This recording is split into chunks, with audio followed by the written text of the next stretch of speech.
c'est sûr. Alors, Lassina Ouattara, bonjour. Bonjour. Alors, Bien. avec vous, donc c'est le chef des contenus multimédia de la Tout RTI. à fait. On va parler de la 4G La et puis 4G. du, comment on dit, M-commerce. Alors le M-commerce, mais également on parlera donc du rapport de la Banque mondiale, on va dire sur un peu donc l'usage des technologies qu'on appelait les dividendes du numérique. D'accord, Très bien. très bien. On vous écoute. Alors, effectivement, je pense que comme on l'avait annoncé il y a quelque temps, la 4G, bien sûr, on avait dit qu'en 2016, la 4G sera donc opérationnelle en Côte d'Ivoire. C'est ce qu'il est justement depuis le mois de janvier, là.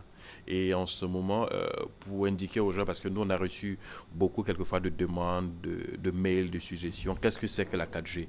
En fait, la 4G, on va dire, ça fait partie des standards donc, des téléphonie mobiles aujourd'hui, au même titre qu'on a vu la 3G aujourd'hui qu'on D'accord. utilise. Et la 4G, c'est un, on va dire, c'est un système aujourd'hui qui permet donc d'avoir des débits Internet mobiles plus rapides. Pour ceux un peu qui sont les spécialistes, on va dire, on a des débits entre 100 mégas jusqu'à 1 giga. Bon, déjà, nous, monsieur, madame, tout le monde, Tout à fait. dont je fais partie, on a l'Android Tout en à fait. main. Et ce qui est sûr, on arrive à communiquer Facebook, Book, Yahoo, Yahoo, Viber, Viber et WhatsApp, tout ça. Ça, c'est quoi? C'est la 3G? Alors aujourd'hui, donc, en général, donc, les Ivoiriens ont la 3G. La 4G est arrivée sur le marché, on n'a pas encore, on va dire, ça fait pas encore un mois. Mais Donc, parce qu'entre-temps, on a vu des publicités sur les panneaux routiers. Je ne sais pas si c'est 3G et demi 3G ou et 3G,45. tout à Ça fait. veut dire quoi? Alors, on va dire que dans les normes, on a la 3G. Après, la 3G, éventuellement, elle peut évoluer parce que la technologie, comme on dit, elle évolue. Donc, on a la 3G 75, la 3G+, la 3G, etc.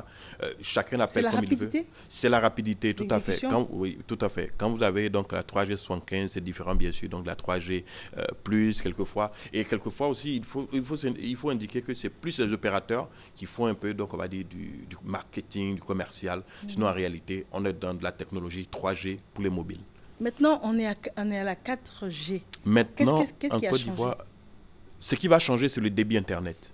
C'est le débit Internet, en fait, quand on est en mobilité. C'est-à-dire qu'aujourd'hui, avant, on ne pouvait pas, par exemple, être en train de se déplacer, on regarde en même temps une vidéo sur Internet, C'est etc. vrai, c'est vrai. C'était compliqué. Mais aujourd'hui, on peut, grâce à la 3G, mais quand on passe à la 4G, donc ça devient encore plus rapide. Ça veut dire que vous pouvez même regarder un film, par exemple, Sans sur votre... interruption, Sans que ça interruption, télécharge, tout à comme fait. ce qu'on voit. Sans que ça ne télécharge, sans que ça ne prenne beaucoup plus de temps.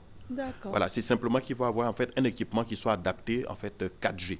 Maintenant, souvent, pour avoir accès à certaines choses, on est tout content d'attendre. Ça rame, et puis ça nous dit c'est pas accessible dans votre zone. Ça Tout veut à dire fait. quoi? Alors effectivement, il y a ce qu'on appelle donc, on va dire, du géoblocage. Ça veut dire qu'il y a un certain nombre de, on va dire, de prestataires qui décident que soit les vidéos ou alors un certain nombre de contenus ne sont pas accessibles parce que nous sommes en Côte d'Ivoire. Nous sommes en Côte d'Ivoire tout simplement parce qu'en fait, c'est des questions de droit.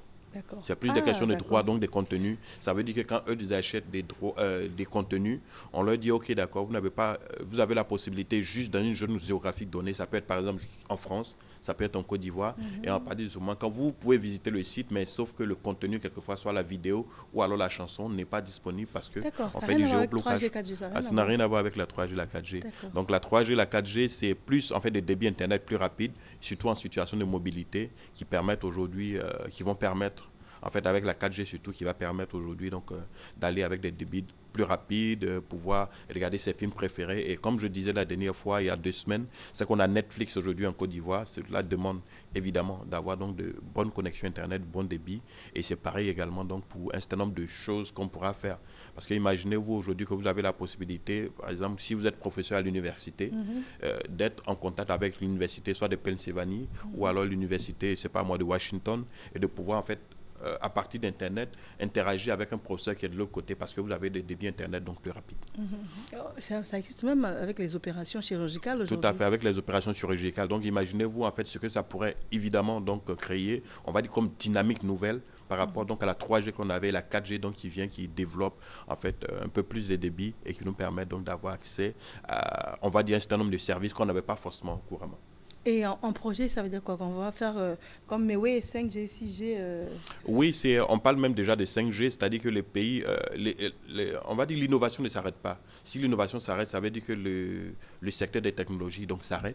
Donc on va toujours continuer de développer des 5G, peut-être qu'on aura la 6G, peut-être qu'on aura, je ne sais plus moi, mais voilà, mais en tout cas des débits de plus en plus rapides, voilà, qui vont permettre d'avoir des services également innovants. Très bien. On doit parler de Outlook également? Alors, on parle de Outlook. On a reçu également donc beaucoup de demandes sur comment est-ce que donc Outlook fonctionnait exactement. Parce que Outlook, c'est ce qu'on utilise de façon professionnelle. C'est l'applicatif on va dire de messagerie de Microsoft. Et les gens, quelquefois, quand vous êtes en entreprise, vous l'utilisez juste pour envoyer vos mails, pour recevoir donc, vos rendez-vous. Mais en réalité, si vous voulez, c'est que Outlook va au-delà de ça. Outlook, c'est réellement, donc, on va dire, un bureau qui vous permet réellement donc d'organiser vos mails avec une interface plus conviviale. Justement, c'est Outlook 2013 vous permet de communiquer plus facilement, de retrouver les mails que vous avez lus, que vous n'avez pas lus, mais également qui vous donne l'accès en fait à un certain nombre d'informations comme par exemple vos contacts, vos rendez-vous, les calendriers, et les personnes, les tâches que vous devez effectuer. Donc au-delà de l'aspect mail, envoyer et recevoir, il y a un certain nombre de fonctionnalités quelquefois qu'on ne sait pas et qui à l'usage réellement donc nous facilite la vie. Et c'est interne à l'entreprise? C'est toujours interne aux entreprises, mais on a la possibilité, puisqu'on interagit donc avec les autres qui sont soit des entreprises ou alors des individus. Donc il est toujours bon justement de sa messagerie de mieux la connaître. Et avec Outlook 2013, on va dire que l'interface est plus conviviale, on va dire que c'est plus organisé, c'est plus simple à utiliser, mais également ça nous facilite en fait, si vous voulez, la vie, les tâches donc du quotidien. Vous pouvez programmer on va dire des réunions, des tâches, vous pouvez enregistrer donc les contacts de vos différents interlocuteurs, plus facilement les retrouver vos mails en fait plus facilement avec, comme on peut le voir là, un calendrier. Alors pour ceux évidemment donc qui veulent donc plus d'informations, parce qu'on a eu donc cette demande, il suffit simplement donc d'aller sur la page Facebook de Matin Bonheur. Et puis cette petite vidéo en ce moment donc qui passe, vous pourrez la retrouver, qui explique mieux en détail donc comment justement donc optimiser, utiliser mieux Outlook 2013 et faciliter en fait la vie au bureau. Alors 2013, ça veut dire que 14, 15, 16, il n'y a pas eu de modification? Alors, quelquefois, en fait, Microsoft développe en fonction, bien sûr, on va dire des usages, en fonction donc des besoins. C'est pas la technologie, on ne va pas forcément donc chaque année développer parce que ça coûte cher. C'est des choses qu'on achète. Donc, il faut faire en sorte que les gens puissent optimiser ce qu'ils ont. Et 2013, justement, c'est une version plus optimisée. Et avec Windows 10, c'est encore plus optimisé dans l'utilisation, dans l'usage et dans les fonctionnalités. Donc, on aura l'occasion, justement, de retrouver, comme je dis, cette vidéo et qui explique mieux en détail. Tout à l'heure, vous parlez d'un rapport de la Banque mondiale. Tout à fait. Alors, c'est le rapport de la Banque mondiale qui dit que nous, aujourd'hui, il y a 4 milliards d'individus qui n'ont pas accès à Internet dans le monde, sur près de 7 milliards d'individus. Voilà. Ça veut dire tout simplement qu'aujourd'hui, il y a une partie de la population, surtout les plus pauvres, qui aujourd'hui ne bénéficient pas des dividendes en fait, du numérique. Ça veut dire les technologies aujourd'hui qu'on a depuis près d'une vingtaine, une trentaine d'années à peu près, on développe les technologies, mais sauf qu'au fil du temps, il y a des individus qui ne bénéficient pas en fait, des retombées en fait, de cette technologie-là. Et d'ailleurs, la Banque mondiale, dans ce rapport, indique que c'est les plus riches, les plus compétents et les plus influents qui ont toujours accès, tout à fait, qui sont les privilégiés face à la technologie. Ce qui fait que du coup, donc, la fracture numérique continue de se creuser. Et c'est vrai que en dehors de cela, il faut indiquer qu'on a eu des succès.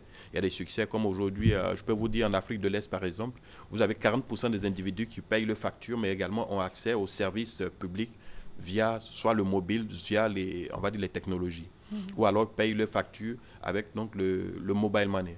Et on a également donc en Chine, c'est 8 millions d'entrepreneurs qui vendent sur les plateformes, on va dire, de e-commerce comme Alibaba, etc. Et tout ça, c'est un tiers également donc des femmes qui sont impliquées. Ça veut dire que la technologie, de plus en plus, on va dire sur la dernière décennie, a apporté beaucoup, mais en réalité, il y a encore des choses à faire. C'est un rapport, on va dire, de près de 300 pages, qui est résumé en 58 pages à peu près, qu'on pourra trouver donc en version française sur le site de la Banque mondiale. Mais sachez que la Banque mondiale investit près de 13 milliards de dollars, donc on va dire ces 10 dernières années. Et évidemment, après cela, on fait une sorte de bilan, et c'est un peu donc le bilan qui est présenté là. D'accord. C'est également lié au fait que les appareils soient de moins en moins chers?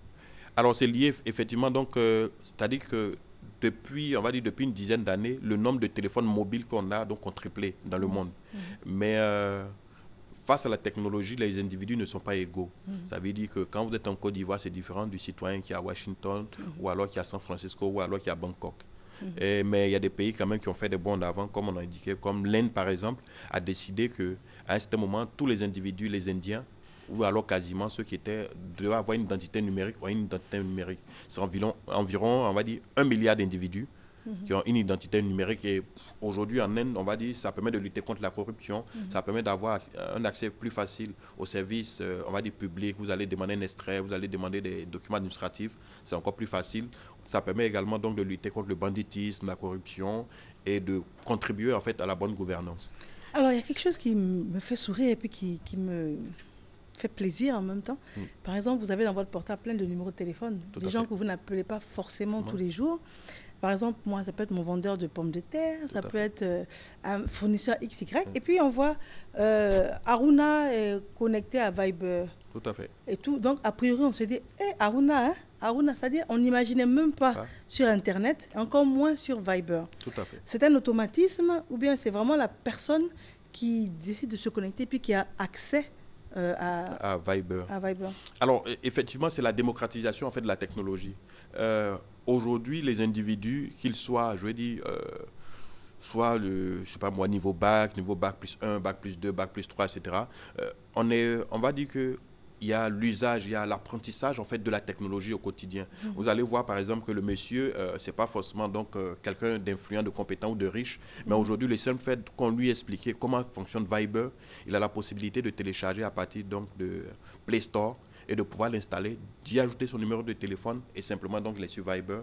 Et une fois qu'il est sur Viber, moi, en tant qu'individu qui suis là, peut-être journaliste à la RTI, les autres, des cadres compétents, etc., qui utilisent, au même titre, donc ils l'utilisent. C'est-à-dire qu'on devient là égaux devant la technologie parce que celui même qui n'est pas forcément même lettré, mais qui sait lire, juste lire, écrire et compter, à partir donc de ce moment-là, la possibilité donc d'utiliser la technologie, d'interagir avec vous. Je pense que c'est ça aussi, on va dire, c'est la philosophie justement aujourd'hui de la technologie, c'est que la technologie soit accessible, quel que soit donc notre niveau. La technologie doit pouvoir donc connecter les gens et la technologie doit pouvoir en fait unir et ne pas mettre de barrières entre les individus.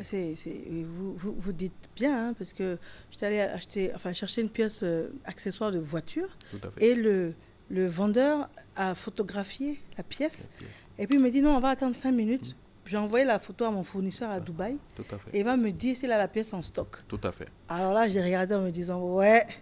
Et je pense que c'est ça aujourd'hui, la technologie. C'est pour ça d'ailleurs que le rapport de la Banque mondiale indique qu'il faut plus d'égalité, il faut donc utiliser la technologie pour plus de gouvernance parce que les individus, quel que soit leur niveau, sont en train de comprendre que la technologie, on ne peut pas vivre réellement aujourd'hui sans la technologie. C'est partie intégrante donc de notre vie au quotidien et on va dire même que la technologie, c'est aujourd'hui donc la vie réelle. Parce qu'on pense que, par exemple, on utilise Viber, on est caché, mais aujourd'hui, c'est la vie réelle parce que toute notre vie se passe dessus, nos mails, nos Gmail, etc. C'est avec les technologies qu'on fait tout. Une adresse commune à tout ça. Hein. Tout à fait. C'est pour dire que tout est lié. Tout est lié aujourd'hui et du coup... Le mot de fin le mot de fin, c'est simplement donc pouvoir nous suivre tous les jours. On va dire sur notre site web www.rti.ci et puis retrouver également donc l'ensemble de nos missions en replay sur notre application RTI Mobile. Ça veut dire que Matin Bonheur est systématiquement en replay. Matin Bonheur est systématiquement en replay. On a la possibilité donc de voir les individus qui sont passés là, si on a envie de les retrouver. À partir de quelle heure? À partir, on va dire, de 8h30. Parce que moi, on m'a fait la remarque. Hein. On m'a dit, mais j'ai raté, je voulais voir, c'était pas disponible. Juste après l'émission, c'est pas disponible. Tout à fait. Donc, les internautes peuvent être rassurés sur les sites internet et surtout sur l'application mobile. RTI Mobile à télécharger sur Play Store et iOS. Merci bien, Lansina Ouattara. Merci encore. Nous sommes au terme de cette matinale. Vous l'avez compris, Christelle Akoussa en signe la réalisation. Demain c'est mercredi. Je vous retrouve avec grand plaisir. Et cette équipe que vous ne voyez pas, de personnes à la caméra, chef de plateau, en régie, au nodal, tout ça, se joignent à moi pour vous remercier d'avoir été là et à demain.